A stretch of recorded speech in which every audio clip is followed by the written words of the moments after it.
పూరా లోకల్ కాళేశ్వరం 2 పిల్లలు కూలిపోయినాయని చెప్పేసి నీటికి పెరిగిపోతాయి. ఇల్లెండి ఖాళీ, ఇటుమానేరు ఖాళీ, ఇల్లంపల్లి ఖాళీ, వరదకాలువ ఖాళీ, జలాశయాలు మొత్తం ఖాళీ. పంటలు పండించే పరిస్థితి లేదు. పంటలు నీళ్లు లేవు, చక్కగా రైతు బంధు రాదు, రుణమాఫీ రాదు, ప్రజలు ఇబ్బంది పడుతుంది. రైతులైతే చాలా ఇబ్బంది. కరీంనగర్ కార్పొరేషన్ లో నేను బోధు పట్టదు ఏ రిపోర్ట్ వచ్చినా 50 కోట్లు, 100 కోట్లు, 60 కోట్లు, 70 కోట్లు కరీంనగర్ ఎగ్జిబిషన్ రోడ్డు కట్టుకున్నాం. 2023 డిసెంబర్లో ఎన్నిక జరిగింది. అప్పటిదాకా కొబ్బరికాయ కొట్టు నాతో లేడు, దాంట్లో మొదలు తెచ్చలేదు. నేను తెచ్చిన పైసలు ఆపేసాను. సగం రోడ్డు వేసాను. ఒకటేసారి రోడ్ పేపర్లు గతంలో ఎప్పుడు రాలేదు. మట్టి రోడ్డు ఉరిపికాలో తెరవలేదు. రోడ్లన్నీ బ్రహ్మాండం చేసినా, మందులు చేసినా మంచి ఆ కంప్లీట్ దశలో ఎన్నికలు వచ్చినాయి. ఇంతవరకు 1 రూపాయి నిధులు రాలేదు. చెక్కు రాసి 8 నెలలే, చెక్కు పాస్ కాక 8 నెలలే కాంట్రాక్ట్ చెక్కు పరిస్థితి లేదు.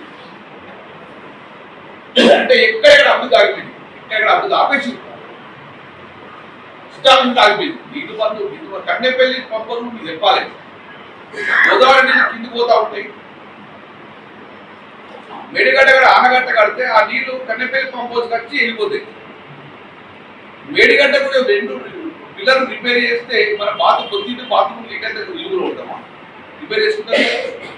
అట్లనే ఈ కన్నెపల్లి పంపోజ్ నీళ్లు ఉన్నాయి. పంపేస్తే మోటార్ వేస్తే నీళ్ళు అంతే. ఇక్కడ మేడిగడ్డ నుంచి నీళ్ళు పోతా నేను కుమ్మినేట విషయం రిపేర్ చేసిన పెట్టుకో. కానీ కన్నెపల్లికి సంబంధం లేదు. నీళ్ళు అత్తనే ఉంటాయి, పోతుంటే ఆ మోటార్ ఆన్ చేస్తే ఇలాంటి దాకా నీళ్ళు వస్తాయి. అది కూడా ఆన్ చేస్తాం. ఎందుకంటే నీళ్ళు పోతే మన ఆంధ్రాకి నీళ్ళు పోవాలని. నీళ్ళు లేక ఇబ్బంది పడుతుంది, సాగునీళ్ళు లేక, తాగునీళ్ళు లేక, అభివృద్ధి లేక. ఇంకో ముఖ్యంగా ఏంటంటే రూపాయి ఇట్లా అడగలేదు, అంటున్నారు. రూపాయి మార్పునే లేదు. అంత అధ్వాన పరిస్థితిలో ఈ ప్రభుత్వం ప్రజలందరూ కోపంగా ఉంది. ప్రజలందరూ కోపంగా ఉంది, ప్రభుత్వం కోపంగా ఉన్నారు. కాబట్టి దయచేసి మీరందరూ నా రిక్వెస్ట్, ఈ సభకు విజయవంతం చేయండి. రాజుగారు పాలైతే చేయకండి. 5-6 వేల మంది అంటారు, నా 100 మంది అభ్యర్థి రాకపోయింది కాదు. ఆ ఊర్లోకి వెళ్ళి ఆడకండి తెచ్చుకోవచ్చు. ఈ గ్రాండ్ కట్టకపోతే 10,000 మంది అంటారు. ఏలాగో ఫలానా చేకూర్తి గ్రామం నుంచి 100 మంది ఆటో పోతున్నట్టే మా బిజీ మీటింగ్ పోతున్నాం అంటే అక్కడ ఊరు ప్రభావితం అవుతుంది. కరెంట్ బిజినెస్ మోసం జరుగుతుంది కాదు. ఫలానా కృష్ణనగర్ నుంచి 50 మంది ఆటో పోతున్నట్టు వీళ్ళందరికీ మా పార్టీ మీటింగ్ బిజినెస్ మోసం జరుగుతుందంటే చర్చ జరుగుతుంది. రిపోర్ట్స్ ఇంటికి అవుతుంది. మనకే లాభం కదా. 66 ఊళ్ళలో 66 కార్పొరేటర్లు ఉంటారు. 40 బీసీ తీసుకుంటే దగ్గర 25 బీసీ ఎక్కడేస్తాం కదా. ఆ బీసీలో గుజరాత్ ఉంటాడు, గౌడ్ ఉంటాడు, కాపు ఉంటాడు, ఎవరైనా ఉన్నాయి. కానీ బీసీకి ఒక అవకాశం వస్తే కదా. కార్పొరేషన్ మొత్తం కూడా 40% వస్తే మనకెంతే కదా అవకాశం. కర్మకాలం బీసీ ఎదగవచ్చు, మహిళ ఎదగవచ్చు. ఎంపీపీలు కర్మాలో ఉన్న 2 ఎంపీపీలు బీసీలు కావచ్చు.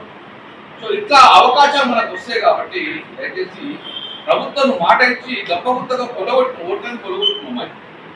బీసీ ఓట్లను వేయించుకున్నాం. కాబట్టి నీ బాధ్యత.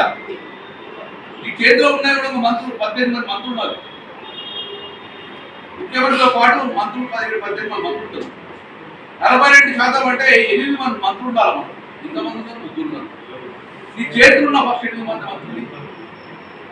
కేసీఆర్ గారు ముఖ్యమంత్రి అయిన తర్వాత ఆర్టీసీ చైర్మన్ అంటే ఈక్వల్ టు క్యాబినెట్ మంత్రి. మొదటిసారి సోమవారం సత్రాన్ని బీసీకి ఆ రోజు ఆర్టీసీ చైర్మన్ ఇచ్చడం జరిగింది. చాలా మంది పోటీ పడ్డారు.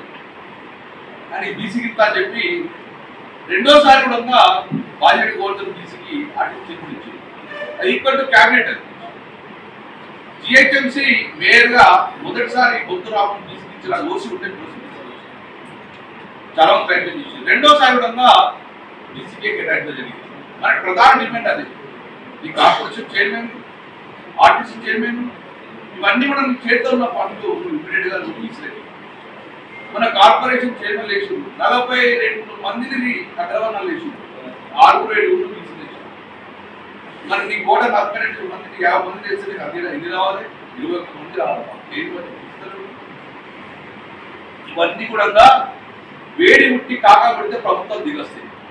అంటుకున్నదిగా బీసీ అంటే డెఫినెట్ గా మన న్యాయం జరుగుతుంది, మనతో పాటు భావి తరానికి మన బిడ్డలకు న్యాయం జరుగుతుంది. కాబట్టి అవరే దక్క అనే విధంగా గట్టి పట్టుకుంటే ఈ సమావేశాలతో ఇప్పటికే ప్రభుత్వం భయపడతారు. కరెంట్ ఇది పులి మీద ఎక్కినవురా, పులి మంచిగా ఉంటుంది కానీ ఎక్కడి కూడా పులితో మింగేస్తుంది అనే బాగుంటుంది. పులి మీద బీసీఎల్ పులి మీద ఎక్కి స్వారీ ఎత్తారు, స్వారీ ఎత్తే ఆనందం ఉంటుంది. ఎట్లా దిగుతావు, ఎరికెక్కలు దిగుతాయి, పిండి చంపుతుంది. మంచిగా దిగకపోతే మాత్రం చంపేస్తుంది అని చెప్పేసి బాగుంది. కాబట్టి తర్జన బద్దలు జరుగుతుంది. అందుకే 14వ తారీఖు వరకు 14వ తారీఖు మనం బీసీ మీటింగ్ ఎప్పుడైనా కానీ మనం ఇప్పుడు అక్కడ ఎప్పుడు మీటింగ్ పెట్టుకుంటుందా కరీంనగర్ కార్పొరేషన్ నుంచి, కరీంనగర్ కాన్స్టిట్యూషన్ నుంచి 8-10 మంది దయచేసి మొబిలైజేషన్ తీసుకోవాలి. దానికి మన మండల పార్టీ ప్రెసిడెంట్లు, ఎంపీపీలు, తర్వాత టౌన్ ప్రెసిడెంట్లు, సంబంధించిన కొత్త పిల్లలు అందరిని చూసుకొని దయచేసి 100 మంది వస్తే 99 మంది ఇవ్వండి. కానీ 200 మంది వస్తే 100 మంది ఫెయిల్ అయితే 9 అయితే మీరు ఫెయిల్ అయితే